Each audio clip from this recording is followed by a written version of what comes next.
Šajā eksperimentā mēs noskaidrosim ūdens šķīdumu elektrovadītāju spēju.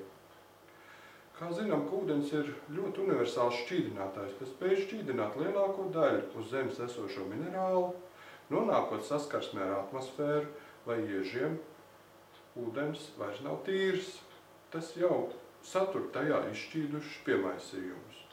Ūdenī, pateicoties tā polārajām molekulām, šķīsta savienojumi, kuros ir jonu saite un polārā kovalentā saite.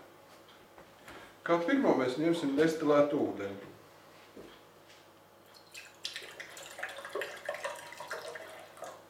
Noskaidrosim, vai destilēts ūdens vada elektrisko strāvu.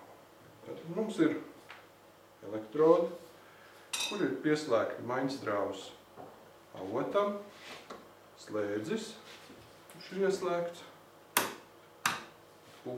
destilēts ūdens elektrisko strāvu nevada.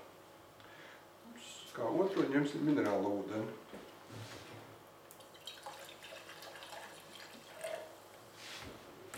Vai minerālu ūdens vadīs elektrisko strāvu? Minerālu ūdens labi vada elektrisko strāvu. Arī etiķis ir.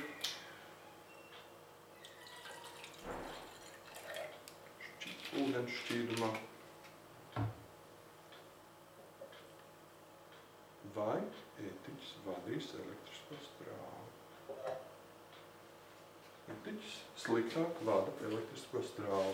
Un kā pēdējo mēs ņemsim parastu krānu ūdeni. Vai krāna ūdenī ir izšķīduši joni, kuri varētu vadīt elektrisko strāvu?